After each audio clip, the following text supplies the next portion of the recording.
Senin 27 Desember, Polres Tanah Bumbu merilis kasus-kasus menonjol yang mereka tangani selama tahun 2021.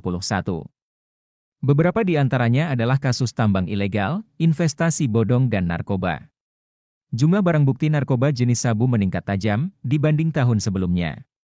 Tahun 2020, total tangkapan sabu hanya seberat 397 gram. Kemudian meningkat drastis menjadi 5,8 kg dalam setahun belakangan ini. Kasus sabu-sabu yang menonjol berasal dari tersangka Herliansyah. Kasus ini terungkap pada 27 September silam dengan total sabu-sabu seberat 1,7 kg.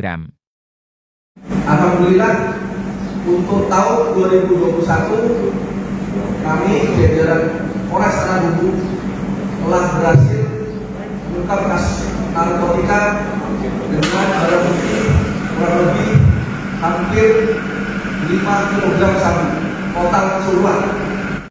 Adapun untuk kasus kekerasan, polisi menitik beratkan pada kejadian pembacokan pengacara Jurkani di Desa Bunati Kecamatan Angsana pada 22 Oktober silam.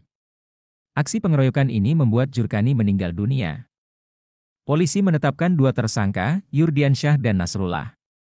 Latar belakang kejadian menurut polisi, karena para tersangka dalam keadaan mabuk dan marah, laju mobilnya terhalang kendaraan korban di jalan yang sempit. Yang mengakibatkan meninggal dunia seorang yang terjadi di Desa Bunati, Kecamatan Angsana. Selain narkoba, temuan kasus arisan bodong juga sempat mengejutkan publik. Dari hasil pemeriksaan polisi, sedikitnya ada 100 orang yang menelan total kerugian sebanyak 3 miliar rupiah. Investasi bodong ini terungkap pada awal November, dengan total tersangka sebanyak 4 orang, mereka adalah warga Tanah Bumbu bernama Norman, Maria, Normiati dan Fahri. Modus yang digunakan para tersangka adalah mengajak korban berinvestasi pada bisnis tambang dan perkebunan. Di mana korbannya kurang lebih 100 orang juga, dengan total kerugian kurang lebih 3 miliar rupiah. Polisi juga memberi poin menonjol pada kasus kecelakaan tambang di PT Cas awal Januari silam. Sebanyak 10 orang jadi korban akibat terowongan tambang yang longsor di Desa Mentawakan Mulia Kecamatan Mantewe. Evakuasi korban dilakukan selama berhari-hari, polisi saat itu dibantu tim dari TNI, Basarnas dan Rescue John Lynn Group. Proses penemuan korban mengalami kendala yang besar karena curah hujan yang tinggi, membuat mulut terowongan tertutup.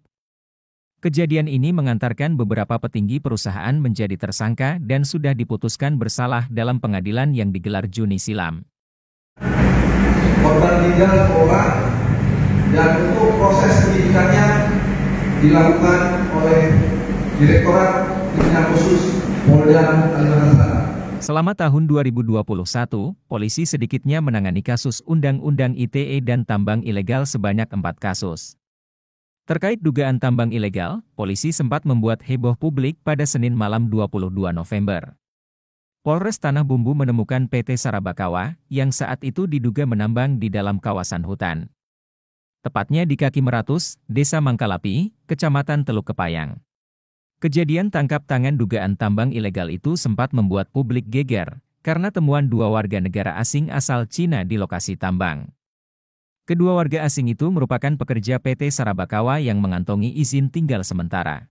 Dalam kasus ini, polisi menetapkan Dirut Sarabakawa Syaiful Rahman sebagai tersangka.